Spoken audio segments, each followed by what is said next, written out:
Hello and welcome to The Talk with Tariro. Today on the program, we are going higher and higher, and we are talking about breaking the glass ceiling. And when we are talking about breaking the glass ceiling, we definitely know that the gender that often struggles, it's the females, not just in Zimbabwe, but globally. So today we have invited a CEO, one woman that when we are looking at would then say she has broken the glass ceiling. So we need to get those tidbits in terms of how did she manage to get there. That's Lorraine Rubaba. She is a CEO with Supreme Brands. Welcome to The Talk with Tariro. Thank you very much, Tariro. Thank you for having me. Yeah. And who is Lorraine Rubaba? Zimbabwe would like to know. Okay. In a nutshell, I'm me. I'm somebody who's generally passionate about living. I'm passionate about being identified as a woman. I'm unapologetic when it comes to going after what I believe defines me. And I would like to say I'm somebody who's also passionate about networking, going out there, being in the space. I'm very passionate as well about leaving a legacy. I would like the world to know that I was here. Definitely wanting to leave a legacy. And most of us, that's one thing that we're all aspiring to say. I would want to leave a legacy. And maybe share with us your journey to leadership so that we can learn in terms of how is this legacy going to be left. My journey to leadership really, I think, was quite intentional, and it's ongoing. It's very intentional. From a very, very early age, I was quite academic as a child, because back in the day, it's one of the most important things that would distinguish you. And I think in a way it helped, but I also want to say I was also privileged at least to be exposed to other things that were not so much academic. And it's quite interesting that from a very early age on, we picked up that the girl child was always compromised. Yes. So it has been very interesting and exciting. I remember at some point I wasn't too impressed when affirmative action was introduced, because I thought there were actually parts of it were actually being unfair on the female, on the girl child, because I believed that we could hold our own without being prompted up. Yes. We could prove ourselves as women without necessarily being given that advantage.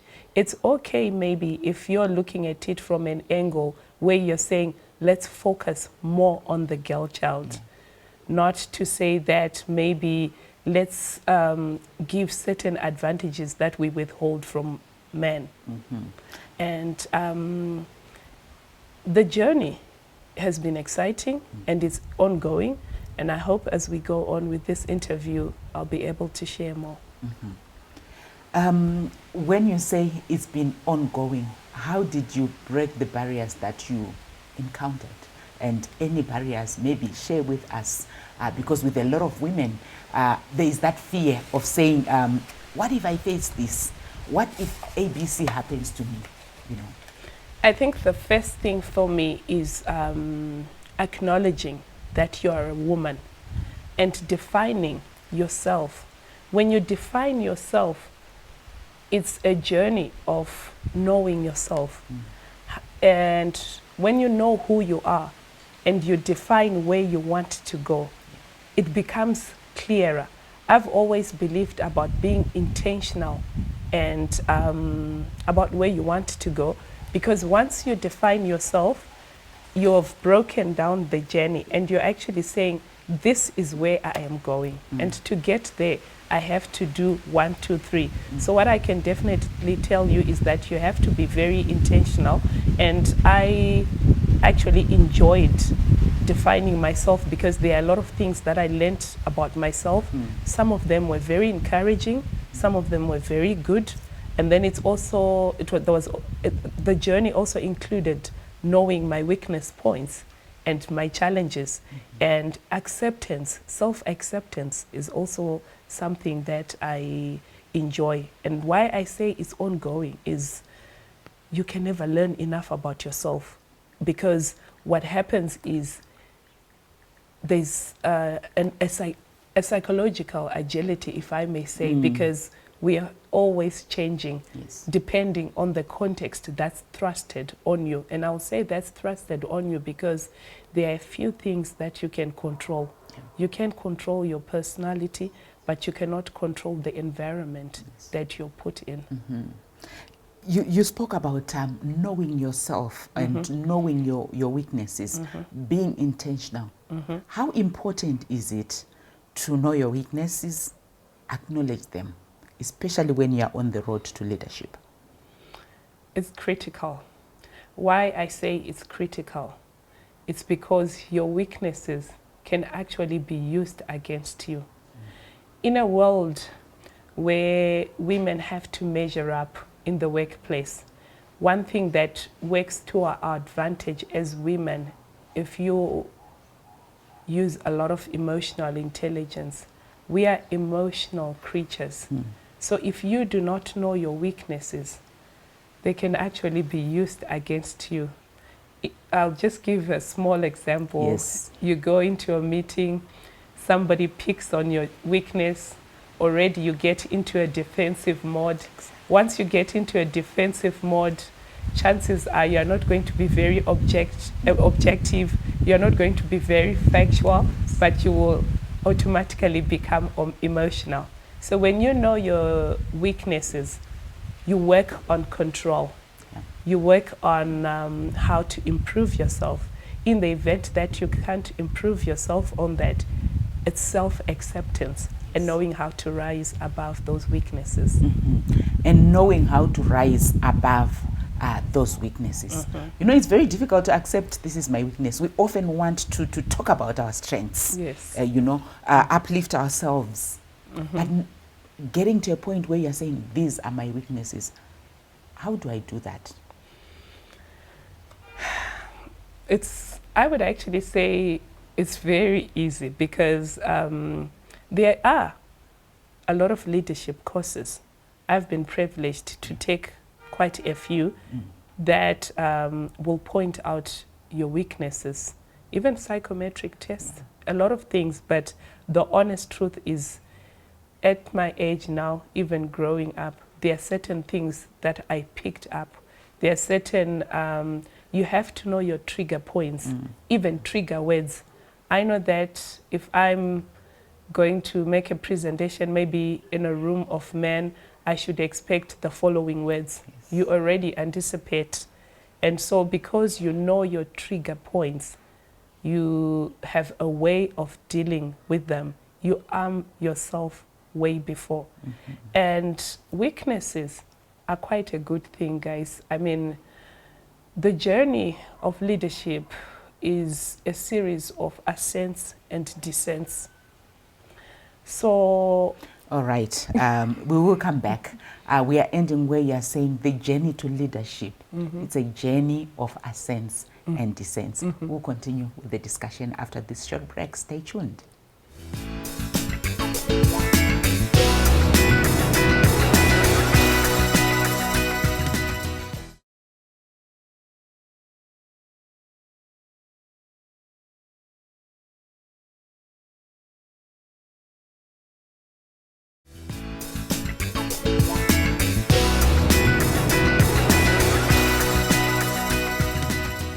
Welcome back as we continue with our discussion on the Talk with Tariro. Before we went for the break, Lorraine was unpacking the issue of one knowing your weaknesses. And she's saying, understanding, accepting your weaknesses, it's important because the journey to leadership has ascents and descents.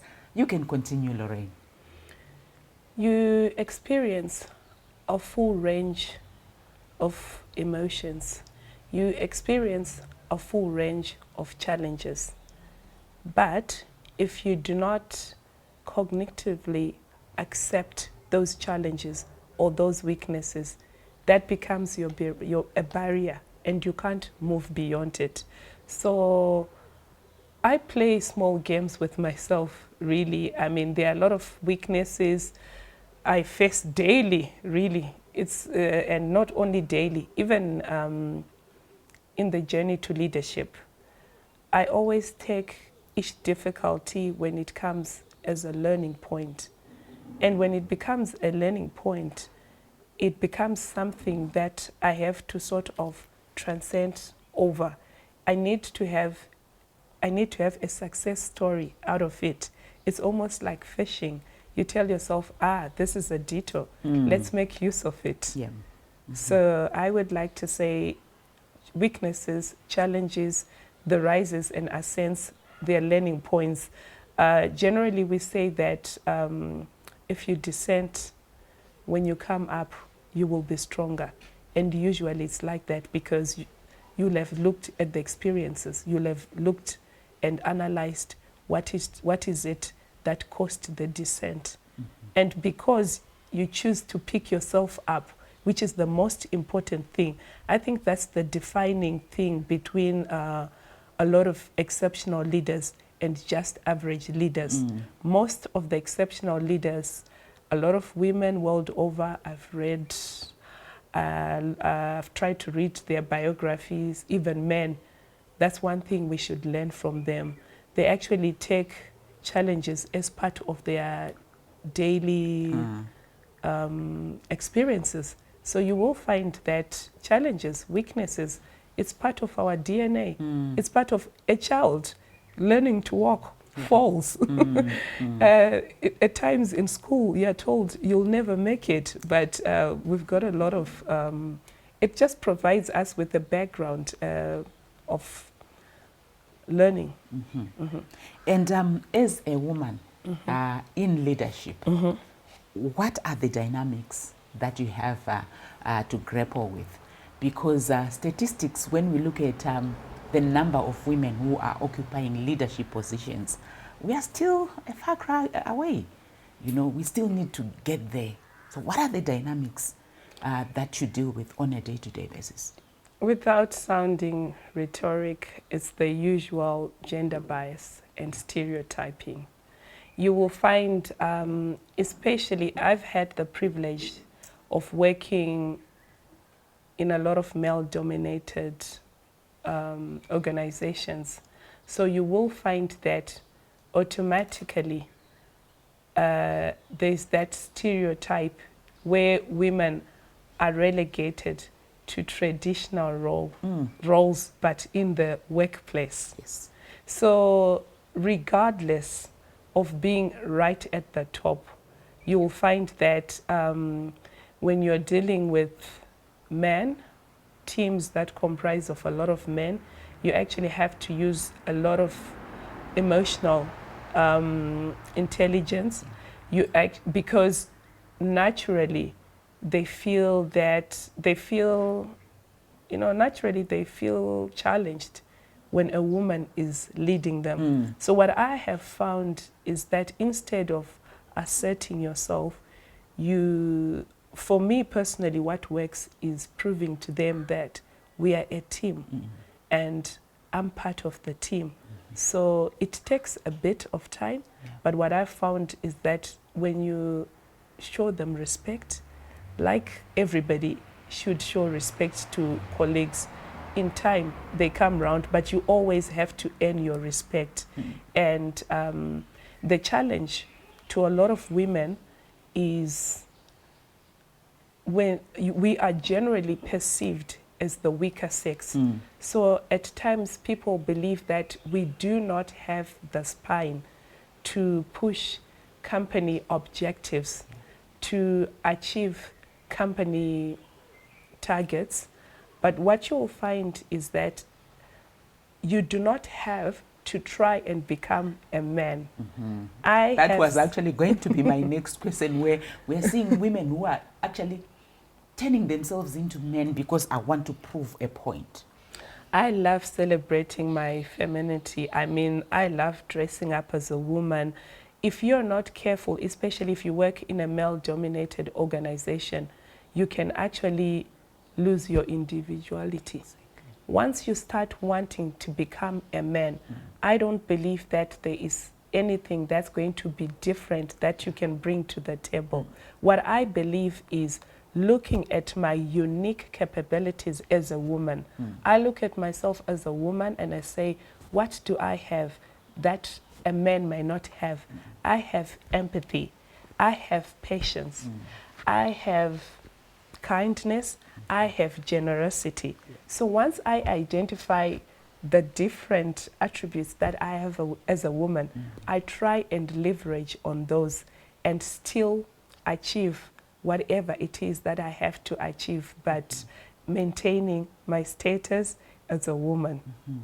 And oftentimes women talk about having men who can't actually have a male boss, and insubordination becomes the norm. How do you deal with that? Issues of insubordination are issues that you should deal with as a woman, maybe when you are new in a role. If you see issues of insubordination continuing, maybe I normally give myself 4 weeks. It means that there isn't that, it's a team, right? So there is no psychological safety. That's one of the things that you have to create when you get into a role, because there's the stereotyping that women, I understand where it has come from. People believe that women make harder bosses. Women are more difficult to deal with. Women do not quite negotiate the same way men do.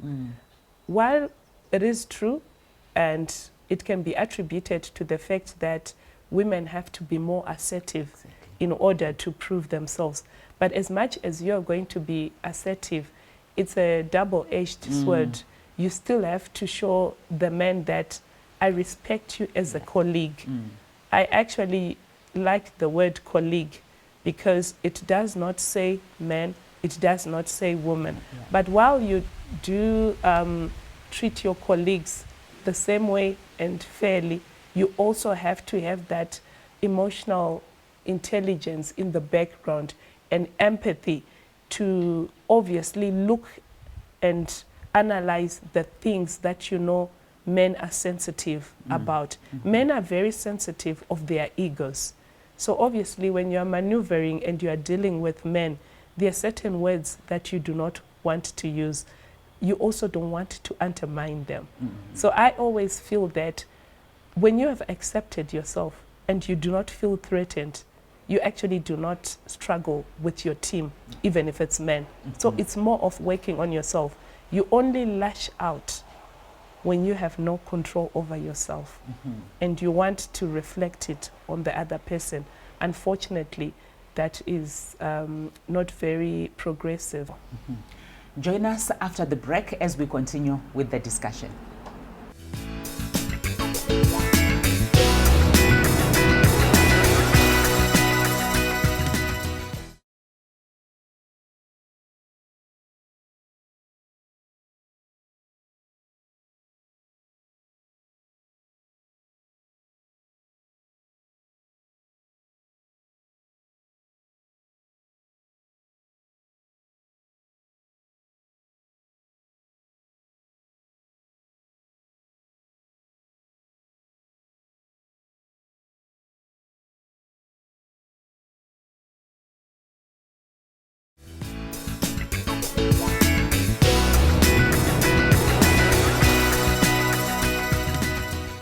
Our discussion on breaking the glass ceiling continues, and like we know, I have Lorraine Rubaba. She is a Chief Executive Officer with Supreme Brands. Lorraine, I know you as a golf addict, and in leadership, we hear that money, deals, everything is sealed at the golf course. And the moment I then walk into your office and present my proposal, Oftentimes you're told, okay, leave your concept note, leave your proposal, and it stays there. It gathers dust because deals are sealed in the golf course. Is that true? I will say yes and a very small no. Why I say yes and a very small no is golf, like any other sport, provides a very comfortable platform of networking. And the honest truth is, I was actually going to talk about networking at some point. Networking is like the glue that brings everything together. You may have the best idea, you may have the best product, but if you do not have the right networks, it will not work as much as somebody who has an inferior product but with the right networks. So what I will say is golf it's actually an interesting sport on its own because it's also something that teaches you a lot about yourself. Golf requires a lot of patience. Trust me, it's not a very easy sport. There are people that take naturally to it, but if you can look at a lot of golfers, you'll see that somebody may start playing golf maybe in their 20s and they'll get to their 70s or 80s still playing it because you're playing against the course. And there'll be days when the course will beat you. There'll be days when you beat the course. So it also teaches you a lot about breaking deals, begging wins, celebrating. Yes, a lot of leaders, a lot of CEOs, a lot of upcoming players in industry do play a lot of golf. And I would like to encourage any other people, any other budding young people that are, it's a good place to be because I play golf, I run. It's easier to discuss a deal while playing golf. It's when I'm running, I'm huffing and puffing and just happy to breathe enough to keep me alive. So yeah, I do concur with you. Yes. You spoke about the importance of networking. Earlier on, I think it was in segment 1, you also spoke about reading biographies of other women as a leader. We often hear people saying, if you want to hide anything from an African, put it in a book. Even money, it won't be found. We know in one of the countries next to us, there were those demonstrations that happened. Shops were looted. And the only places at one mall that were standing was a bookshop. Nobody saw it as important. How important is reading? Reading is key. And I thank God I come from a generation where we read more than doing anything. I actually, even to this point, struggle with watching TV. I'm more of a reader. Reading exposes me to the wider world. It sort of like widens my horizons. I have always believed that everything that is done under the sun has been done by somebody before. So I've got a lot of respect for experience. So there is no better way to do it other than learning and improving, obviously, on how the guys that have gone before you have done it. So I actually appreciate the leaders that take time to share their experiences, whether it's on blogs, whether it's through reading. But the honest truth is I appreciate books, I appreciate blogs, I appreciate platforms where people exchange ideas because there's a lot of things. We don't need to reinvent the wheel anymore. What we just need to do is to improve on what has been done before. We have to leverage the unique strengths of different leaders and take it and you know, that becomes much easier. I will pick up, obviously I'm being very ambitious, but I'll pick up something from Condoleezza Rice, I'll pick up something from Joanne Merkel, I'll pick up something from Michelle Obama, you know, and I'll try and see how I can fit it into my life. And then the importance of mentorship, because we know when you're in this position, we're talking about carrying it forward, you know, picking up other youngsters so that they get there. Mentorship is something that is very close to my heart, actually, and I believe that mentorship is one of my driving force, because it's a privilege when you're put on a platform where you can lead people. So I've been privileged to mentor quite a few ladies, and it's one thing that I would like to say, that it's very important as a young lady to identify a mentor with a genuine concern and whom you also have a genuine connection with. I've also been privileged to have been mentored by strong women that I connected with. I still make it a point to surround myself with women who are like-minded, with women who are chasing the same goals as me, because they certainly act as a background. They are my driving force. It's actually very, very important to mentor, because you break down what seems to be unattainable, what seems to be, you know, it's more like demystifying it, just showing them, it's just laying out what you want to do and going after it. So yeah, mentorship is actually very important, and I enjoy being both a mentee and a mentor. In 10 seconds, your message to other women aspiring to be in leadership positions, in 10 seconds. I would like to say they should go for it. I would like to say that every woman, especially if you're passionate about whatever it is that you want to do, you've got something to give to the world. And it's very important for yourself to push yourself initially. And after that, it's very important to surround yourself with like-minded women, as that will be the driving force behind your success. As we strive to have more women in leadership positions, taking from Lorraine, go for it. Until next week, it's goodbye.